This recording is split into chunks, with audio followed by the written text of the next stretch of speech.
Salam, bertemu lagi dalam edisi baru Stone Motor TV. Hari ini kita akan test Yamaha R25 atau lebih dikenali yang nama originalnya Yamaha YZF R25.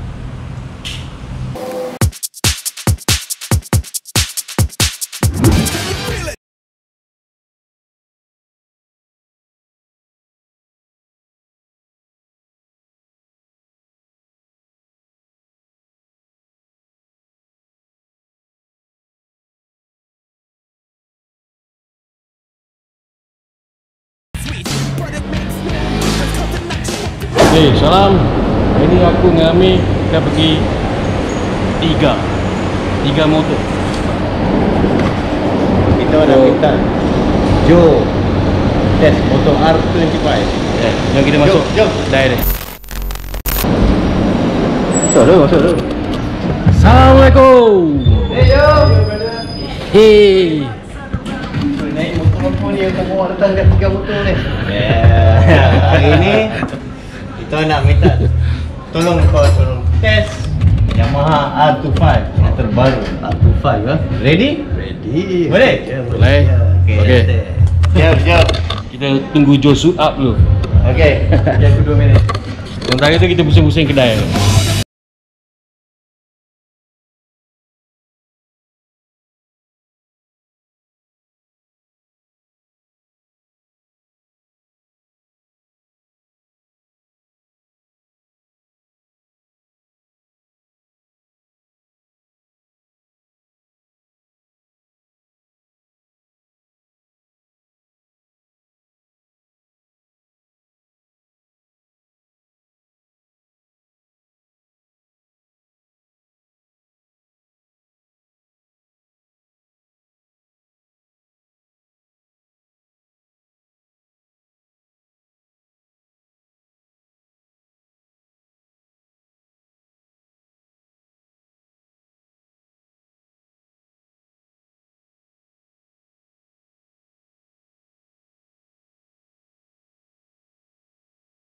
Ready to go?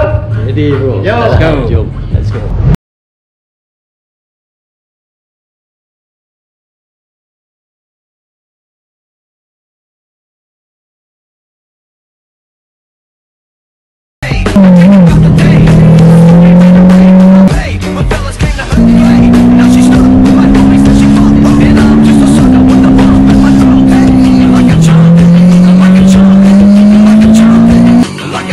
Hai, saya Joe daripada Tiga Supply Co. Tiga motor. Hari ni saya diberi peluang untuk test sebuah jentera daripada Yamaha R25. Ini adalah satu collaboration dengan Stone Motor TV. So, kejap lagi saya akan bagi sedikit lah apa yang saya rasa pasal motor ni. Okey, daripada reka bentuk dia memang best lah motor ni. Sebab apa?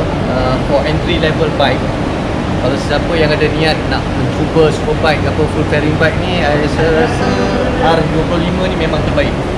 Pasal comes with full fairing, superbike lagi position dan apa semua, but the power is just nice for you to handle for a starter lah. Punya ergonomics is very good. Sebab walaupun saya tinggi, saya rasa selesa bila saya bawa motor ni. Okay, engine performance untuk 250 4-stroke bagi saya is entry level punya performance lah. Maknanya sangat sesuai untuk orang yang baru belajar nak bawa motor full fairing, 4-stroke 50 ni apa. This is a perfect learner bike for you. Sebab dia punya design and then the ergonomics, cara duduk atas motor, handling apa semua tu just nice. Dia tidak terlalu liar dan tidak terlalu lembut bagi saya lah. Okay, kalau ikut saya punya ni, first exhaust lah. Saya akan tukar exhaust, high performance exhaust. Nombor 2, suspension dia mungkin kena tune sedikit sebab factory setting bagi saya a bit soft, especially bila you try masuk high speed corner ataupun sudden change of apa ni direction ke apa, you boleh rasa dia wobble sedikit. Lagi satu benda yang saya rasa boleh ditambah baik is the braking lah. Kalau saya akan ubah the brake system completely. Sebab untuk motor macam ni, you need a nice setup untuk brake dengan suspension baru you enjoy.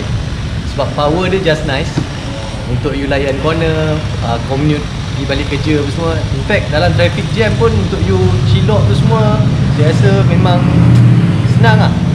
Dia tak susah. Jadi dengan harga dia yang lebih kurang RM20,000 tu, adakah berbaloi macam tu? Saya rasa berbaloi. Cukup berbaloi. Pasal apa, package yang dia bagi ni actually is good enough. Tapi kalau you nak lebih, ada ruang lagi untuk you main kat situ. Alright brother, thank you.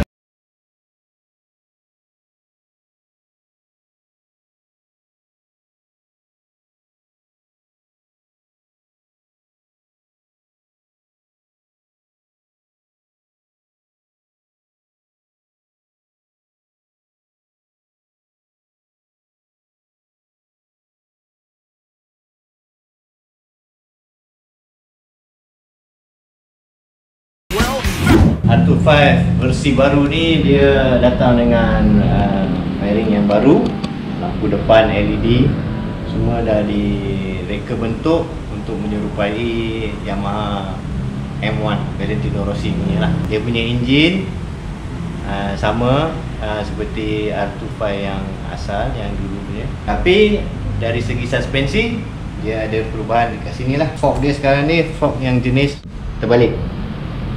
Jangan kau bawa motor terbalik pula. Dia punya fork saja yang terbalik.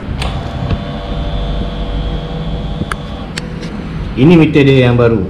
Dia reka bentuk menyerupai yang model-model Yamaha yang lain, yang motor besar dia semua lebih kurang sama aja dia punya design. Jadi fungsi dia pun sama juga. Tapi yang banyak yang berlainan dia ialah pada dia punya switch sebelah kiri dengan sebelah kanan. Yang ini sekarang ni dia dah ada 3 function, on off dengan start ni.